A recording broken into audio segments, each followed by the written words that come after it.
Olá, esse é o programa A Hora da GAP. Nós estamos contando a história de um dos grupos empresariais rurais familiares mais fortes aqui no estado do Rio Grande do Sul. E eu continuo conversando com o meu amigo João Paulo Schneider da Silva, o Caju da GAP. E nessa edição nós vamos entrar num novo segmento. No programa nós já falamos sobre a história, né, desde a formação desse grupo que permanece até hoje. Mas hoje nós vamos começar a vamos falar sobre a genética e o que levou, né, o grupo GAP a essa fortaleza que é hoje. Caju, seja novamente bem-vindo ao nosso programa. Sigamos então com o relato. Sigamos por aí. Bom, eu acho que a gente pode começar, né? No programa anterior a gente falou alguma coisa sobre talvez a raça Brangus que tenha se fortalecido um pouco mais, né, através da mão da GAP. Mas e as outras raças? E a genética toda do grupo GAP? Né? Qual é a história que vem junto com isso?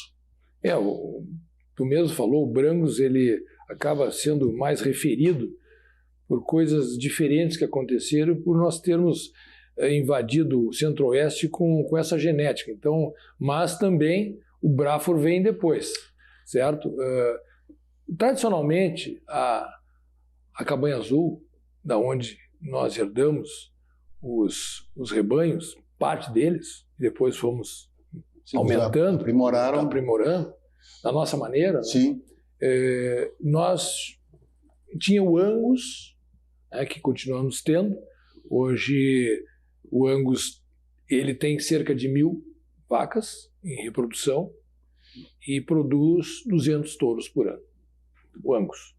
O Hereford, o tamanho do rebanho está em torno de 400 vacas e produz 15 a 20 touros por ano. E o Braford, aumentando, por ser uma raça sintética de bastante interesse, assim como o Brangus, nós já estamos com cerca de 1.500 vacas e produzimos aí uma pressão bem forte, 80 touros, 70 touros por ano. O grande, a raça... Bom, mas deixa eu te dizer, o Angus sempre foi criado na Santa Helena, uma fazenda que hoje está dedicada à recria e engorde.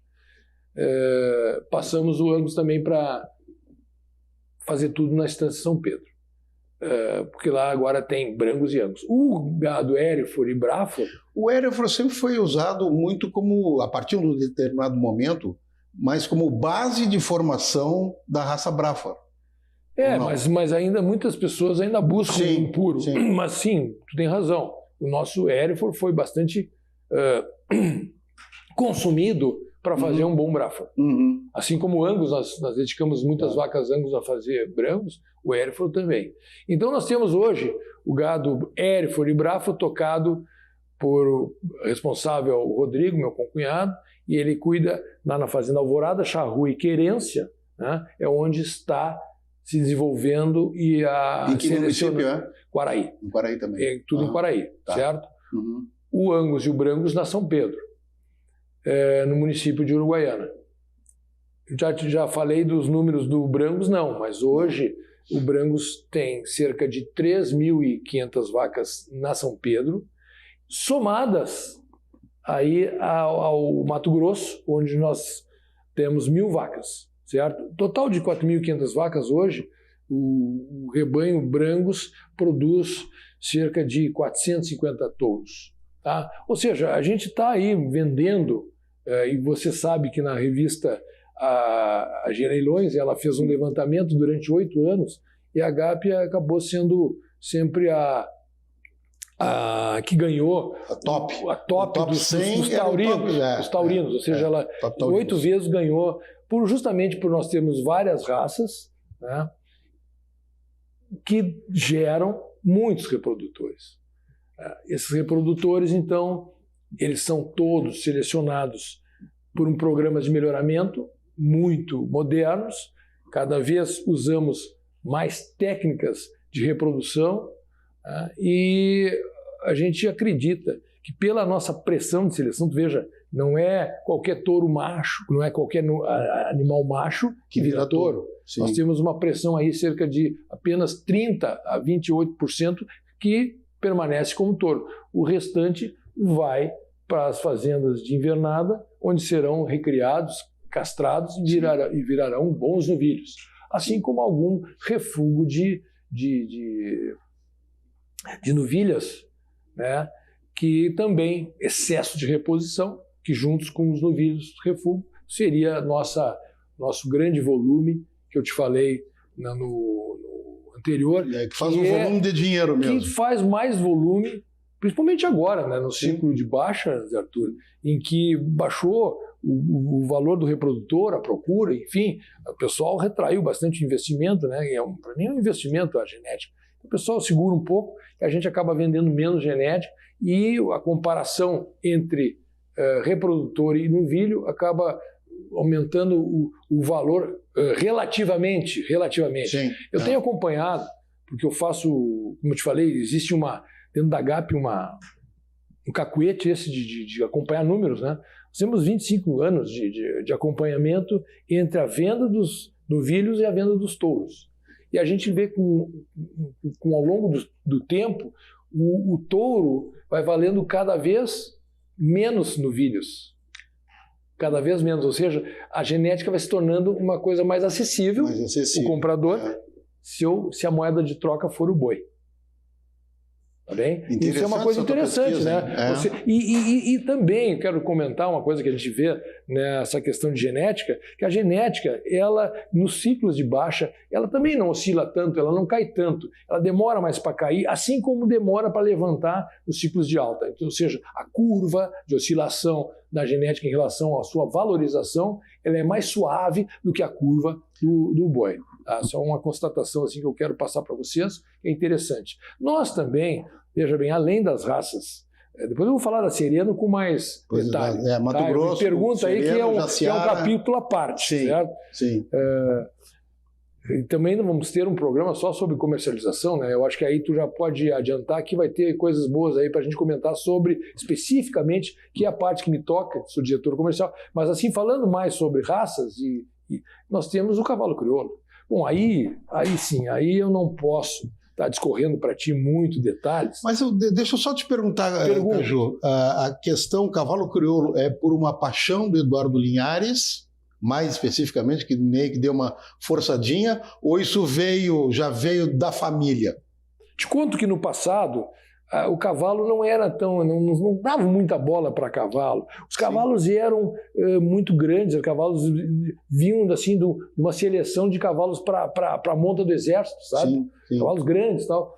O Eduardo era o cavalo mais argentino. Aqui na Cabanha Azul começou a olhar para essa história do cavalo crioulo. Sim. E ele, quando teve a oportunidade, ele começou a investir seus próprios recursos para fazer um plantel, mini plantel, para satisfazer a filha, o filho. Todos gostavam de monta, todos gostavam de paletear, todos gostavam dessa questão de esporte, né? E o cavalo crioulo mais adequado, certo? Então começou a fazer um plantel que se tornou importante, certo? Quanto mais gosto pegou os filhos pelo cavalo, mais ele investiu.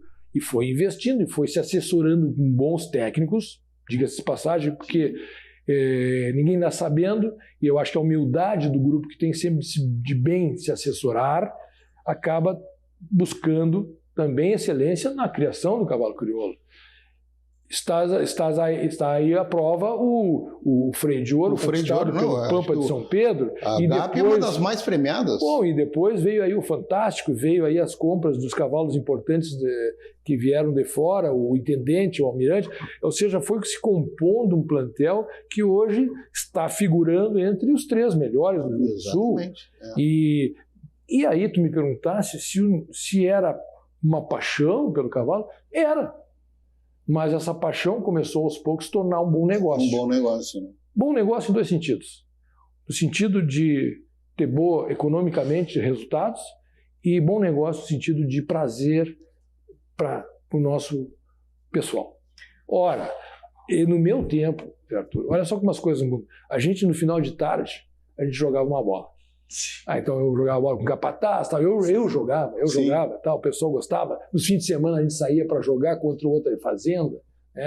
A gente comprava as camisetas, nós mesmos fazíamos uma vaquinha, a empresa não dava camiseta. Nós comprávamos nossas camisetas, íamos lá jogar a bola, uns tinham chuteiro, outros jogavam com o pé no chão, e se divertia a beça. Hoje não tem mais isso. Hoje termina o serviço, o pessoal já não basta, que passou o dia inteiro no cavalo, vai lá e corre uns bois. E treina paleteada, porque depois concorre e ganha muitos prêmios. Ganha muito prêmio aqui. E eu vou dizer assim, e ganhar prêmio correndo boi, com um cavalo bom, olha, isso é muito legal para a empresa e para o próprio colaborador.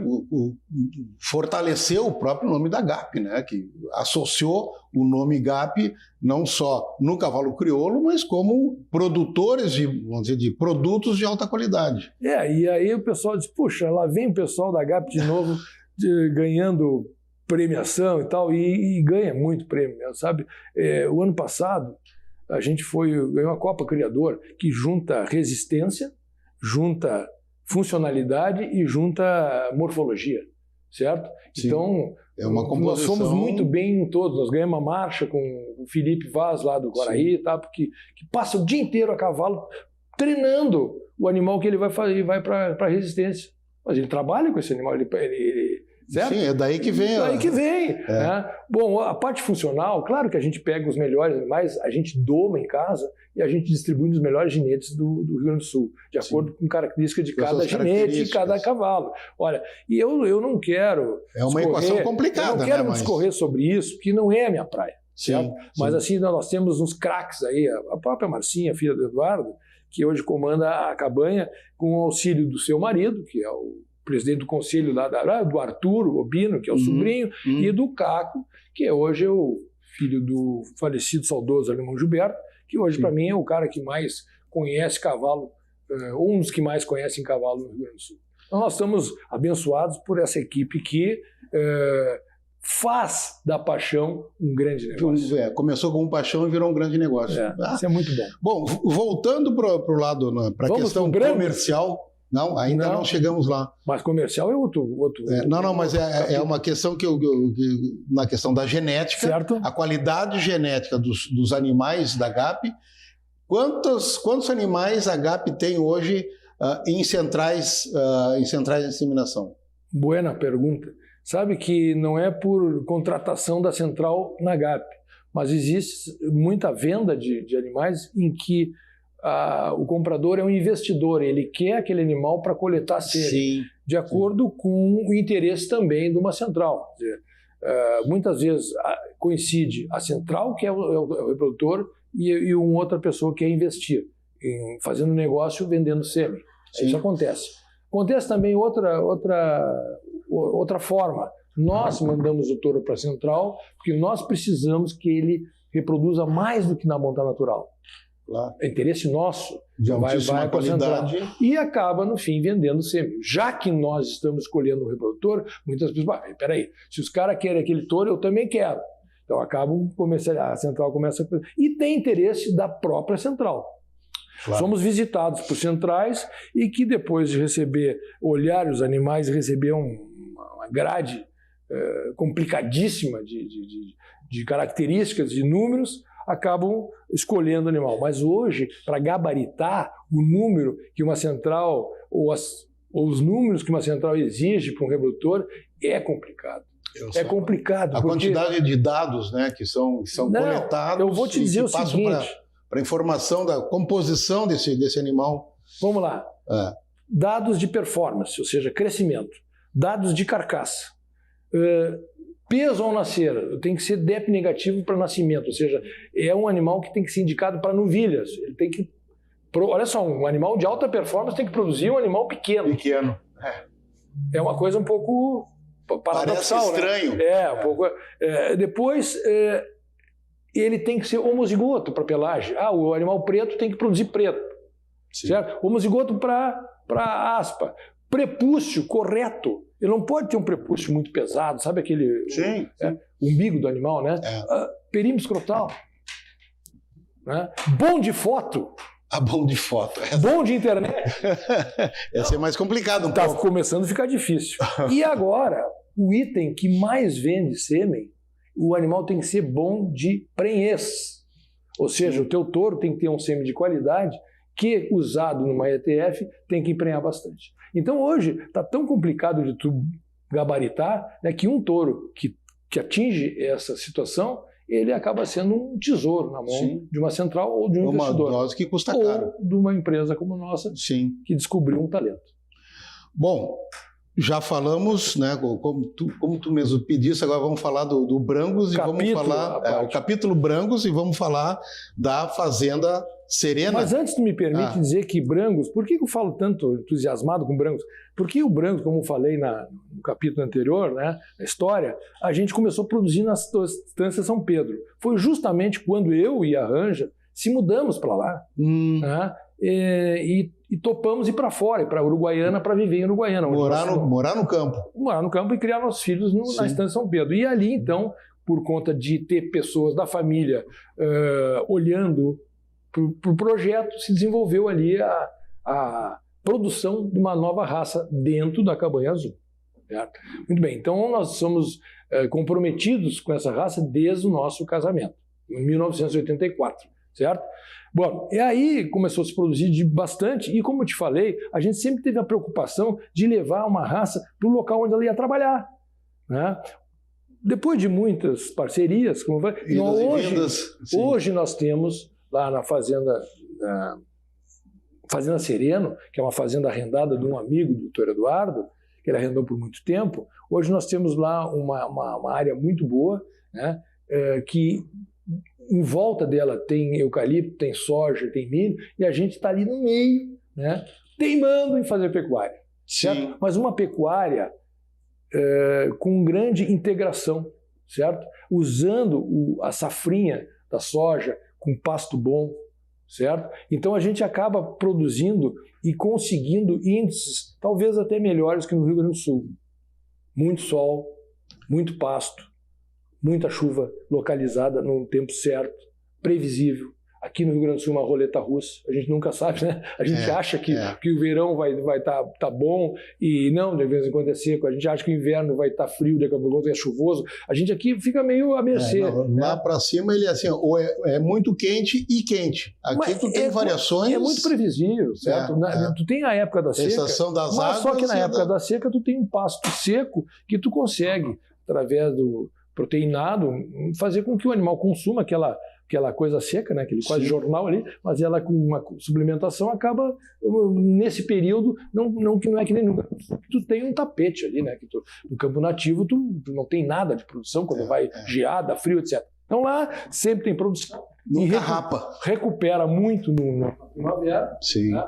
Então lá nós temos um sistema intensivo que nem a gente está fazendo lá em Uquaraí, com a raça Bravo e Ervo.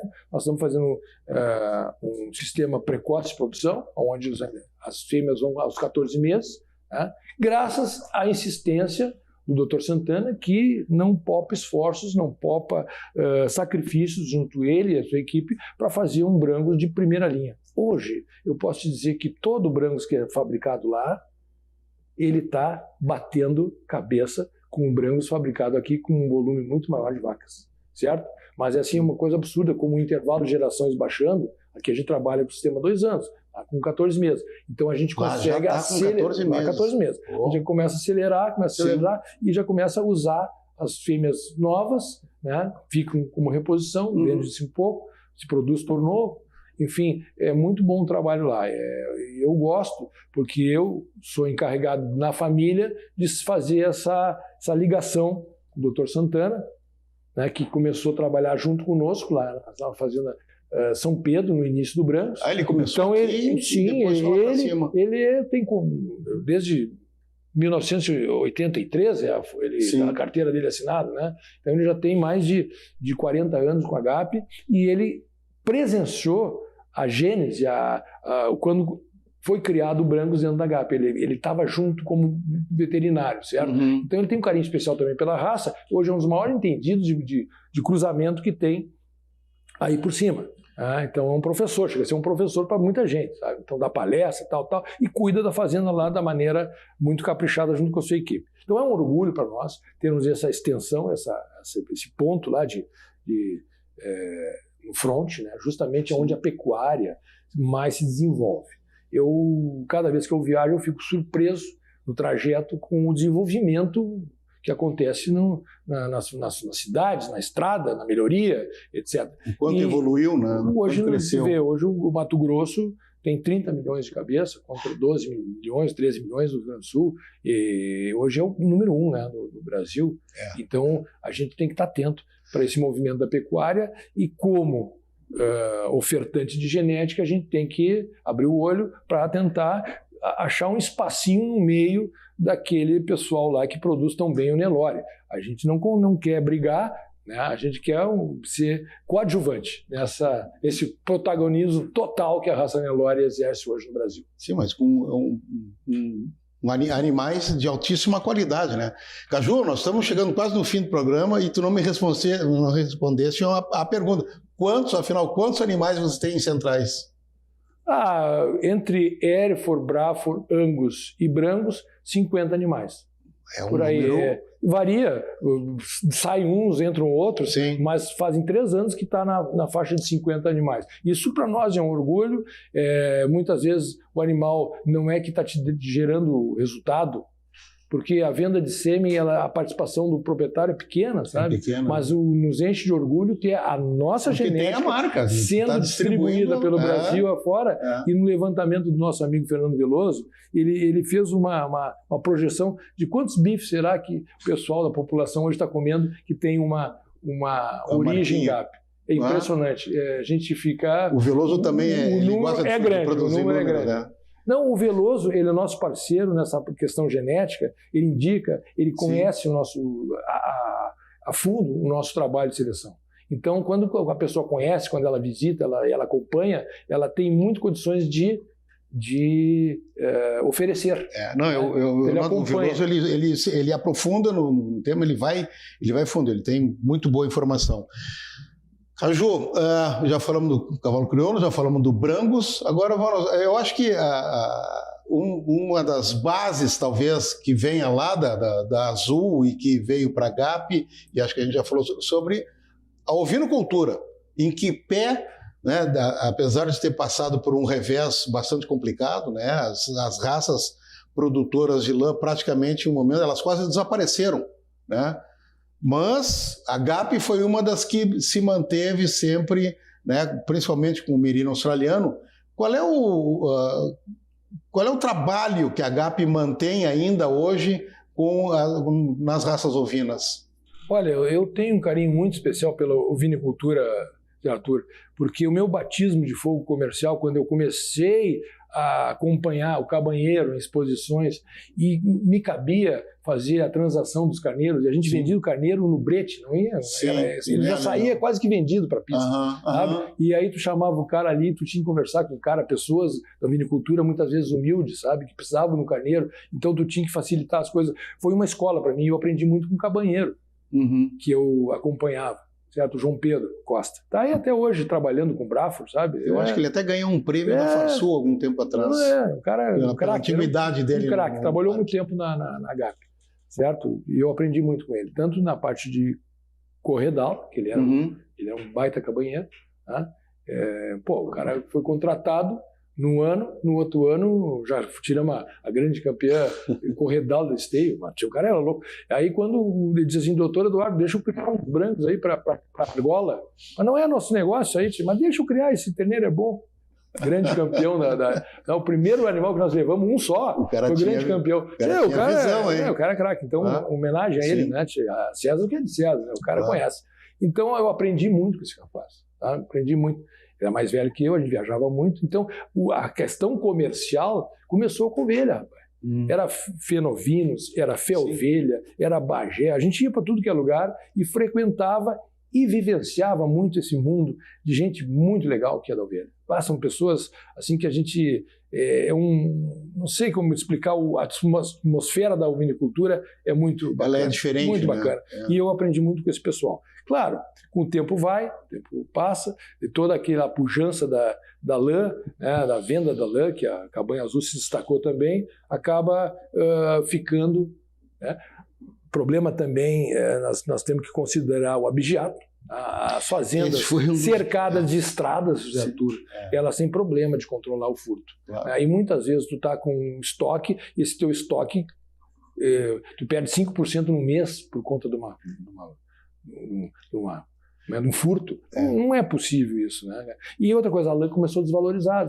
É o que alguns dizem foram os dois grandes fatores, né, para a ovinocultura chegar aos valores que tem hoje. Eu me lembro que chegou a ter 12, 13 milhões de cabeças e hoje, se tiver 3 ou 4, talvez seja muito. Mas, primeiro, o revés da lã e, segundo, o abigeato, que teria sido um dos fatores importantes para a redução da... Eu digo que não existe coisa melhor do que um cordeirinho, né? Então, vai continuar tendo bastante interesse, principalmente para aquelas pessoas que abriram o olho e canalizarem seus rebanhos para um animal carniceiro. Carniceiro, e vou dizer uma coisa, e a lã fina ainda vale. A lã fina ainda vale. Então, tu tendo um cordeirinho merino australiano, eu vou dizer uma coisa, eu talvez esteja falando aí, o pessoal vai me atirar a pedra, mas eu não tenho coisa melhor que um cordeiro merino australiano, tá? Então eu aprendi a comer isso aí, você sabe do cordeiro da Patagônia e tal, aquele cordeirinho com pouca gordura, assim, sabe, é muito gostoso. E isso é uma iguaria. E eu acho que a ovelha vai continuar sendo seu espaço na parte de gastronomia. Ela perdeu o espaço da lã, né? Mas eu sempre digo que só tem um animal que produz lã, né? É a ovelha. As outras lãs, as sintéticas, que ajudaram muito a derrubar, né, ainda não tem a qualidade, não tem... Bom, enfim, agora o pessoal está fazendo alguns projetos... Está começando a voltar, de aproveitamento da lã para outras finalidades que não o vestuário, né? Então, então a lã também como eu te disse, é um produto único, né? Então muitas vezes agora estão descobrindo novas utilizações e acredito que isso aí possa dar um impulso. Bom, então a ovinocultura ela segue, né, mas num patamar, vamos dizer, hoje menor do que já foi, até pela própria condição, né?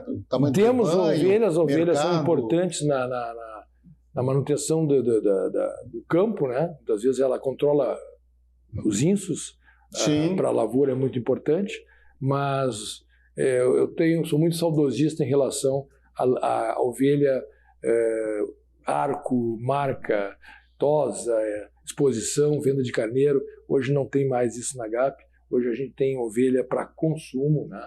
E, enfim, para ter um bom prato, para convidar aqueles que nos visitam.